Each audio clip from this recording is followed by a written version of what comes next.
Welcome to 7 Habits for Setting and Achieving Godly Goals. This is Dr. Frank Corbo, and I'm so excited to share Chapter 3 with you, The Anatomy of a Habit. So let's get started. In this chapter, we're going to go over some things that relate to science and research and studies, but what I want us to keep in mind is that a habit has 3 parts. It has an acquired behavioral pattern, it has a regularly filed pathway, and number 3 is probably, for our conversation today, the most important. It is almost involuntary. So the key is that our habits serve as a fundamental purpose of liberating, releasing, and repurposing our mental processing capacity so that it can be redirected towards activities that require more attention. So one of the studies that we came across showed that almost 50% of our daily activities that we accomplish, we do so as if we're running on autopilot. I find that amazing because the things that we do on a daily basis, almost half of them we're doing without really thinking about them. So I love what Theodore Roosevelt says right here. He says, habit and routine free the mind for more constructive work. I think that's a really good way to look at what we're trying to accomplish here in our habits, is that the habits that we're trying to accomplish and trying to put into our lives that can help us to achieve more balance, we want them to go from being a discipline to being a habit. So a discipline, the difference between a discipline and a habit is a discipline is something that is mindful. A habit, and don't get me wrong here, but the analogy is a discipline is mindful, a habit is mindless, meaning that we don't think about it. In order to be disciplined, we have to think about it. A habit, just by virtue of what we just discussed, is it's almost involuntary. So I want us to remember that we're going to be going through some challenges to make the shift from discipline to habit. So the center of the habit is what's called a habit loop, and one of the books that I read in preparation for this whole program was Charles Duhigg's book, The Power of Habit, and he talks about this right here called the habit loop, and that is where you have a cue, right, or a trigger that signals a routine or a habit that gets you a reward. So what we've done in the habit sequence is we've identified the reward, or the result is what we call it, into a reward or a regret. So that's the modification that we put in it. What I like about Duhigg is he talks about there's basically 5 types of cues, or again, triggers, right? Cues, triggers, those are used synonymously. So the 5 types of cues are a location, a time of day, people, emotions, and preceding action. So what we're looking at are the cues or the triggers that I recommend are the ones that are asterisked here. Okay, if you're trying to develop a new habit, right, then location, time of day, and preceding action are ones that are a little bit easier to hang a new habit on with those particular cues. So let's move on to this next page here, and we're going to kind of describe 5 steps in developing a new habit. So the thing is what we want to try to do is take a new habit and hang it on a current habit. So let's say, for example, brushing your teeth and going to the bathroom. These are 2 very entrenched habits. I mean, we brush our teeth with really thinking about it. So we're going to use a new habit that we're going to try to drink more water. As we know, 95% of America is dehydrated. And so drinking more water is typically a goal for most people when they're thinking about their health. So here's the 7 parts of how we break down this new habit and how we get it entrenched in our day. So description number 1 is the desired habit, to drink more water. Okay, number 2 is, what are we going to hang that habit on? So we're going to hang it on brushing our teeth and going to the bathroom. What's the goal? Now, what's interesting is we incorporate a low, medium, and high gradient goal, and I'll go over those, but I'm talking about it here, so I wanted you to know there's different gradients of new goals. So the goal that we want to start with is 2 glasses of water a day. Believe it or not, many men don't drink 2 glasses of water a day. Coffee, yes, water, no. So that's a low gradient. So we get to win early and win often, and then we're going to increase to basically 8 glasses a day over 8 weeks. So here's what we're going to do next. It's called a habit helper.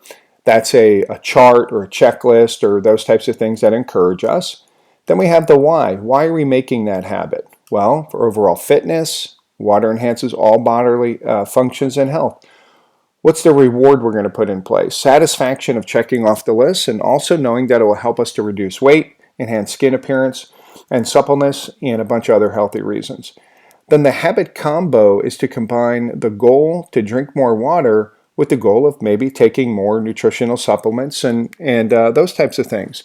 So those are the kind of the 7 really things that go along with making this new habit and putting it into place. And so the habit combinations allow hanging several desired habits upon current habits in what we call a habit stack or habit stacking.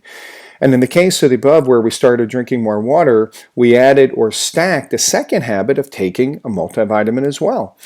So how about stacking some strength and cardiovascular exercises to the routine? And here's what the habit stack would look like.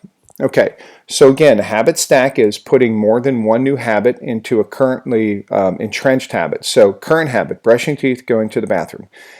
New habit number 1, drinking a glass of water. Habit number 2, taking multivitamin, multi-supplement. Habit number 3, 5 push-ups, right? Start with a number that you know you can do. Win early, win often. Habit number 4, 5 jumping jacks. Habit number 5, 5 squats. So you can see that for right here, this is the current habit, brushing teeth, going to the bathroom. Then we're going to stack these new habits on top of that current habit. See how that works? So this is an example of a 5 stack. So this would be a higher gradient than just putting 1 or 2 or 3. But as we move on, if we can do this, we can really start to accelerate putting new habits in. So let's go over here to my coffee habit stack. So be transparent here. On an average day at the office, I have 3 to 5 cups per day, right? And I know I'm trying to cut down on that. So here's what I do while I'm waiting for my coffee to brew through the Keurig. Okay, typically it takes about 30 to 45 seconds to do that. So I put in my coffee, 10 jumping jacks, 10 push-ups, 10-second wall sit, 10 lunges. Okay, takes me 90 seconds, so my coffee is going, right? And it sits there, and then while it's getting made, I'm putting all these new habits in, or this habit stack. So, but here's what's really interesting. Because I usually have 3 to 5 cups, that means I do 30 to 50 jumping jacks, 30 to 50 push-ups, 30 to 50 second wall sits, and 30 to 50 lunges. Okay, it only takes me 5 to 7 minutes throughout the day, but it's just something that I do in my routine, and it becomes pretty much a routine where I don't have to think about it. And I have made that shift from disciplining myself to start doing it to actually doing it almost involuntarily. All right, so step number 2 is the win early, win often. Okay, so it's really important that when you're initiating a new habit or routine is to experience wins or successes early and often upon beginning that new behavior. Experiencing success develops a positive neurological tracker, an engram, and it makes you feel favorably predisposed to the habit you're initiating. So in other words, when you think of the new habit, let's say drinking more water or taking vitamins and supplements, you want to experience a positive result early and often to build positive mental mindset regarding that new habit. So although these numbers haven't been proved out in research, this is the way I see it. This is the way I want to express it. The higher the gradient level, okay, low, medium, and high, the more difficult it is to get that new habit in. Okay, so this is the difficulty level, and this is the gradient. So when you have a low gradient difficulty level, 95% of the time you can get that in. Can I do 10 jumping jacks, 10 push-ups, 10-second wall sit, 10 lunges? Absolutely. That's a pretty low gradient. Now, if I took out, right, again, I'm putting in 1, 2, 3, 4 new habits, right? So we're back over here, right? If I just put in one new habit and that one habit had a low gradient, like one jumping jack, right? Obviously the odds are pretty near 100% I'm going to put that in.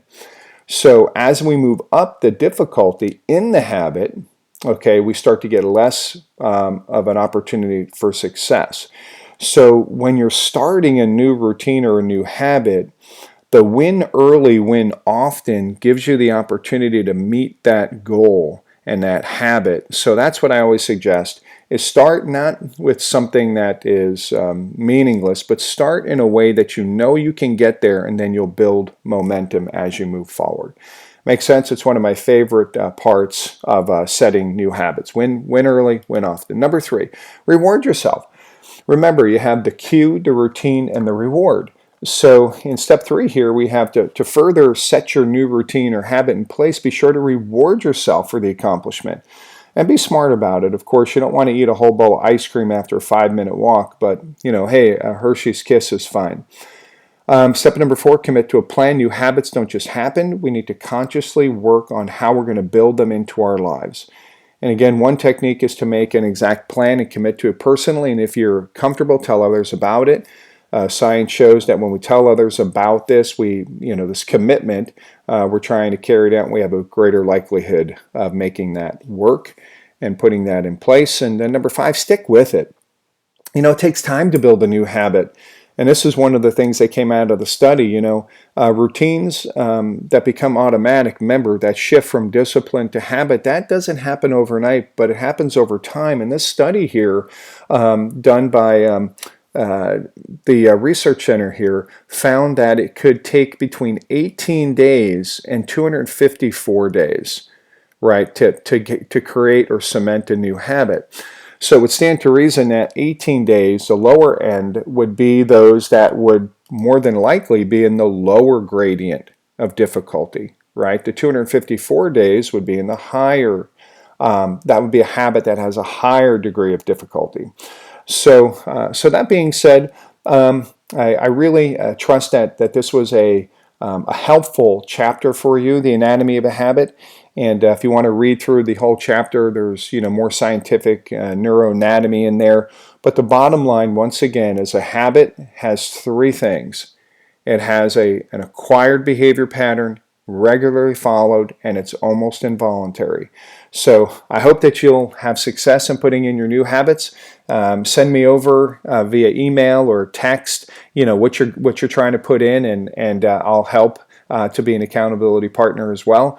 You can always reach me on my cell, 972-835-7495. You can text me there too, or via email at drc@drcorbo.com. Thanks for joining us. Have a great day.